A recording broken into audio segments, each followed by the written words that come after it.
Hello, today we're going to talk about a very important topic to so many people, which is self-sabotage. I don't think there's anyone who doesn't in some way think of themselves as self-sabotaging if they're aware of themselves at all and self-reflective at all. So we all have our many multitude of different ways of being self-sabotaging, but what people aren't aware of is how this relates to unconscious loyalties to parents who've been internalized very early in our life, and how that is playing out all the time today, and we see so many symptomatic behaviors related to it. For example, someone may think they're self-sabotaging because they overeat even though they know they shouldn't, it's not good for them, but they can't stop it. What feelings might they be avoiding by numbing out their feelings with eating so they wouldn't have conscious thoughts that might threaten that they'd be different than their parents, or they disappoint their parents by putting them down in their mind, or thinking different ways. All that can be stuffed down with overeating. Or somebody who smokes when they know these days that they could be on a slow path to suicide through smoking. Yet, in addition to the physical addiction, there's some mental addiction that they won't go out and get the physical help they need to stop the smoking, because they're also trying to numb out feelings that might come up, or thoughts they might have related to feelings that they're avoiding. And so they continue a habit that's self-sabotaging. Or there are other forms of self-sabotage that might not be affecting one's health so immediately, but are obviously impeding someone from getting ahead, like constant procrastination, or always being late for deadlines, or always being late, or always overreacting and not thinking first and allowing any self-reflection about how one reacts to one's mate, even though it creates the same argument over and over and over again. In someone who could be self-reflective if it was someone else, but when it comes to their spouse or their boyfriend or girlfriend, they allow that reactivity. They don't stop themselves to think, and they keep doing it, and they don't understand why they keep doing it, but there's something in the relationship with their mate that recreates something with a parent, and they're still fighting that parent, or they're still fighting against feeling they have to comply to the parent, they're experiencing their partner's not agreeing with them or criticizing them, overreacting, like this is such a terrible thing that's hurting them so much that they have to attack back and put the other person down, even though it's destructive to the relationship. But people will keep doing this again and again. They say, well, why am I doing this? I know it's destroying my relationship. Sometimes they go to the couples therapist and they say, how come we finally came because we need a third person. I keep doing this. I know I'm doing it. I think I understand why I'm doing it, but I can't stop doing it. But then they find out with the couples therapist, they might know on one conscious level why they're doing it, because they're angry at their boyfriend or girlfriend for something. They don't feel they're in an inferior position, and they're complying too much with the other, or they're too much for the other. They want to get back or at them. They want to, or they feel their needs aren't being met sexually, or something is going on. But that's still more on the surface consciously.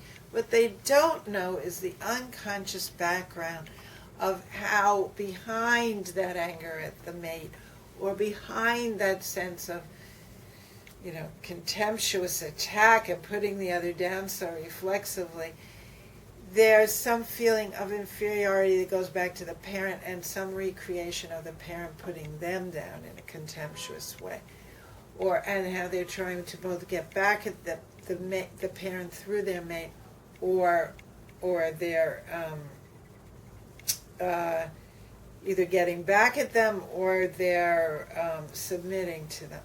Both things are self-sabotaging because they're not having their voice in a real communication that could move the relationship forward and therefore allow for their own growth within, and it's while sustaining the relationship and creating more loving relationship that would support them in their lives and their creative work.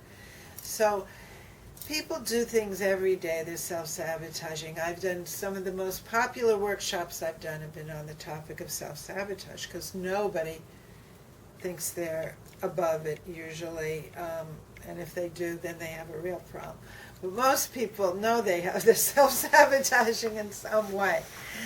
As we get healthier, we're more aware of that we have unconscious loyalties to parents that make us create and recreate the same forms of self-impeding behavior, or overly aggressive reactive behavior, or procrastination, or doing things that are like beating up ourselves in our mind and attacking ourselves every time we make a mistake as if it's life and death, rather than just learning from the experience. These are all forms of self-sabotage. But what people aren't aware of, unless they really go into a psychoanalytic situation where they're getting to the unconscious understanding of what they're recreating in the present with people and with themselves, that goes back to their relationships with their early parents, they don't understand. If they don't do that, they're really in the dark about how something that might be considered good, being loyal to one's parents, because our parents tried to do the best for us, really becomes pathological and self-destructive and self-sabotaging when our loyalty to our parents is at our own expense, and it's in some ways irrational. It's like, as an adult, still trying to comply with being the good little boy or girl for the parent, even though now they're a parent who they know in the present wouldn't want them to be like that anymore, but they've internalized a parent from their childhood who wanted them to be the good little boy or girl and not speak up too much about any difference of opinion, or so they still may do this, or they may react against it by having to say every opinion they have with such hostility that their mate is put off, or their colleagues are put off, or anyone they're dealing with. So we do a lot of things out of loyalty, sometimes to be good for the parent, sometimes to protect the image of the parent. Sometimes we will rather see every bad fault in ourselves and pick ourselves apart than acknowledge to ourselves that our partner has problems. First of all, we might not want to acknowledge that because we can feel we can control what we do. We can't control them. It's better to see what's in ourselves. Of course, there are people who do the opposite and only see what's in the partner and not even look at themselves. But all these things can be ways that go back to being hung up with wanting to protect the image of a parent and not challenge them, or wanting to protect oneself because one is felt beaten up by the parent, and so you're overly protecting yourself and you're only criticizing the other.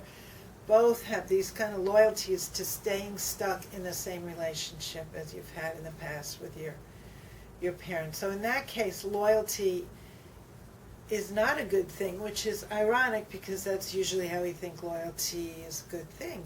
That means, we'll stick with someone that through bad times, the old vow in the marriage contract, till death do us part.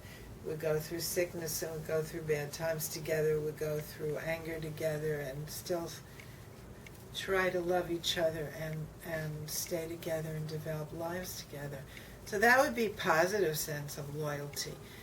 But loyalty becomes a rather perverse thing when it's used against our development and against our being in the present and really being aware of who we're dealing with today and who we are today and could become, as opposed to still acting like, in some ways, like a child who's just protecting the parents from or achieving too much because we might go beyond them and then we feel too guilty, or we're we're just terrified that we lose the connection with the parent, and we haven't internalized one enough, a secure sense of a parent being there. So we're so terrified of being all alone in the world, and terrified any time that we would criticize someone we know that they leave us, that the terror of being left and all alone makes us then inhibit and not speak up about things that are problems, and that creates build up resentment, which ends up sabotaging our relationship, because our anger will come out in indirect ways rather than in communication, where we're really dealing with what we would like different with our partners. So that way of not communicating, but rather enacting things that through resentment building up in the self when we don't express anger, or also creates a sense of the other not really being able to connect with us because they don't know where we're coming from if we're not telling them what we don't like as well as what we do like. And some people also just are always saying what they don't like and can't say what they do like. Also, that also goes back to parents. Maybe one had a parent who was all the time pointing out your faults because they thought that would make you know how to grow up better and take care of yourself better, be a better person. Maybe consciously they thought that. Or maybe they were just getting back at you for what their parents did to them.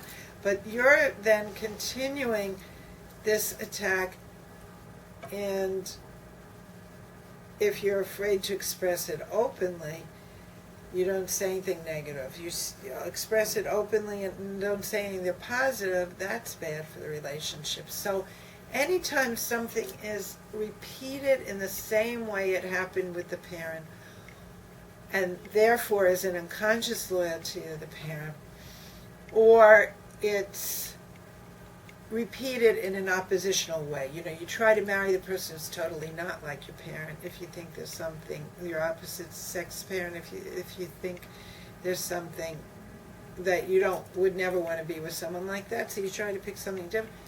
Often then you've picked someone who has underneath similar problems, but you're trying to do the opposite. Well, then we could also just try to do the opposite in behavior of what we did with the parent. If they were very critical of us, we might be so overly intent on not being critical with our mates or not being critical with our child that we fail to give them any communication about what we don't like, what we do like, or what's wrong, or what they're doing so we don't help them to learn and grow about where we're coming from.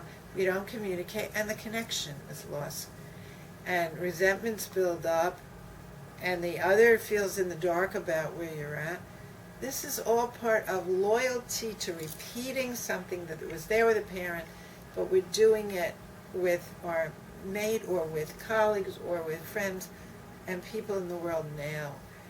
And then we don't have a freedom to just speak our minds in a related, thoughtful way where we can communicate and come to understand each other and what our needs are in a relationship. And that then holds back our being able to be ourselves in our creative work too, in feeling, thinking, letting thoughts and feelings come up freely, because we're so defending against what we really think about our mate all this is a repetition of how we were with our parents, or we repeat attitudes they have, and we're not even aware that our main beliefs about the world are related to what they believed, and that's why we can't change them, because they're so subliminal in our minds and not out front. So in psychoanalysis, people become aware of what's in the background of their minds. They become aware of those unconsciously thought, not consciously thought beliefs. And they also become aware of the primal relationships that keep those beliefs in a rigid form, so we can't move and grow with life as it is today, which is very different than when we were a child. That's it for our topic today. I hope you got something out of this for our thoughts about self-sabotage. Thank you.